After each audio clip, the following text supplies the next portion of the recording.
have a seat.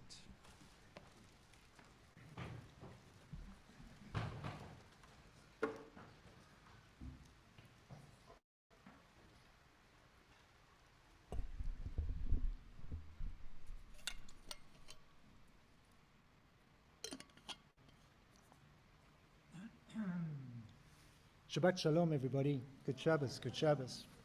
Good Shabbos, good Shabbos. It's wedding season at the moment in Cape Town. We're doing lots of weddings. And sometimes, when I'm all dressed up wedding-like, I'll pop into a shop or petrol station or whatever it is on the way to the wedding. And you know me, I'm normally very casually dressed, most happy in a pair of shorts and a t-shirt. But I've noticed that when I'm in my wedding attire, you get treated differently. You notice that? You get treated differently. People, I don't know, they interact with you in a different way. I'm still the same person, not in my shorts and t-shirt, I'm in my wedding stuff, but I get treated differently. And in many ways, that's really what this week's Torah portion at its central core is about. It's about clothing and the impact of clothing. In this case, it's the clothing, the big day, as I mentioned before, the big day, Kuna, the clothing of the Kohanim. So, if you were Aaron or his sons in the time of our Torah portion, there were very specific clothes that you needed to wear in your daily job, which was taking care of the sacrificial offerings in the Mishkan, in the holy sanctuary.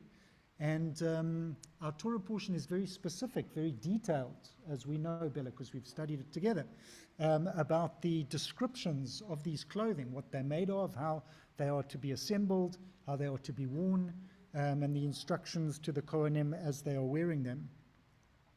There are many interpretations for these clothing which are no longer worn today. So rabbis don't dress as Kohanim. We're not Kohanim. We're not priests of the temple times. We are teachers, and we wear whatever we wear. The only person in shul that wears the clothes of the Kohanim anymore is the Torah. If you go in and look up at the Torah, you'll see it's covered in a robe. It has a sash around its waist. It has a breastplate, just like the Kohen Gadol had a breastplate with the names of the 12 tribes of Israel on it, and the Urim and Tumim, the special stones that were there to divine God's desires and wishes. And there are bells on the Torah, just as there were bells in the shape of pomegranates at the bottom of the robes of the Kohanim. So what do we do with this clothing today if we're not the Torah and we're not living 3,500 years ago? Well, I suppose that there's a beautiful interaction that often happens at this time of year with the calendar. So there are two calendars that are rolling around in the Jewish year. One is the Torah portions, tick, tick, tick. We need to get through them before the end of the Torah portion year, which is Simchas Torah. And there's another calendar that's ticking around, which is the festivals. And they're going and going and going. And sometimes they interact. Most of the time, they really just ignore each other like two cats. But right now, by coincidence, as we read the Torah portion of Tetzaveh, we are in the month of Adar. Adar is the month, as many of you will know, that we celebrate Purim. Confusingly, this year, there are two Adars. It's a leap year. So we're not celebrating Purim this Adar, we're celebrating Purim next Adar. Go figure. It's the calendar. That's a different drosha, not for tonight. But why is it interesting that they intersect? Because we know on Purim, one of the features of Purim is clothing. If you are this tall and you're dressed as Batman and you say, hi, Benny. No, I'm not Benny, I'm Batman. They're in costume because that is what Purim is about. And we think that this is a kids' festival, but it's not. The kids are having fun, but we are enacting the rites of Purim Carnival because we are understanding, or should be understanding, that the costume is the representation of the masks that we wear and that we live in all of the time, every day that we live in this world. What we perceive with our senses is only one level of reality.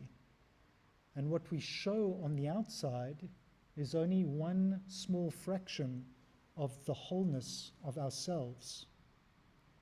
And so on Purim, we are reminded just how unclear everything is in this world, how hidden, how masked we are and the world is.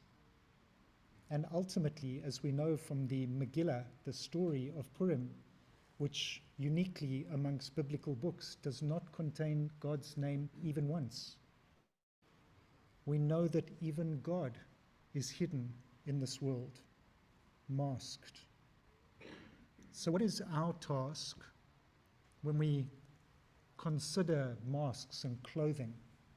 Our task is to get beneath the layers, to dig, to excavate, to find out what is hidden, and to bring it to be revealed.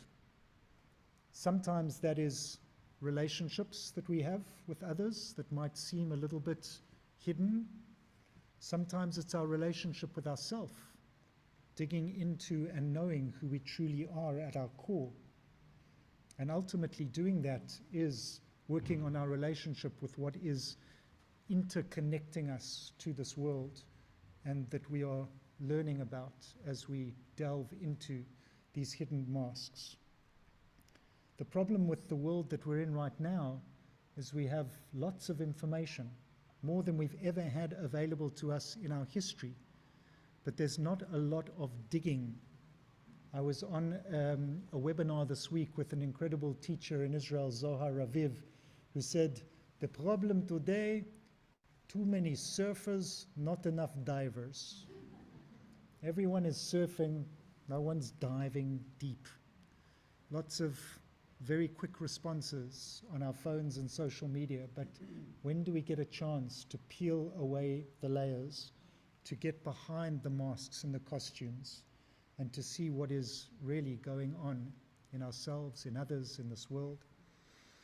So as we go into this Shabbat of Tetzaveh, the Shabbat that describes these holy clothes that impacted the Kohanim as much as they impacted those who saw them, may we look at the clothes that we wear, our Shabbos clothes, the masks that we wear in our relationships. May we look at the way that we show ourselves and see whether that is the self that we want to portray and offer, and how close is that to our own self? How much is our inside like our outside, and do we really know what our inside is if we're not constantly deep diving within? So may we be blessed with all of these opportunities for learning and for revealing what is hidden. And may, as we dig, it reveal, as the Talmud tells us, Misha nichnas Adar marbim b'simcha, when the month of Adar enters, joy increases. May we find the hidden moments of joy as we dig deeper and let them be revealed. Good Shabbos, everybody. Shabbat Shalom. So it's hard to be filled with joy when we or someone that we love is not well. At this point, we think of those, or even ourselves, who might be struggling.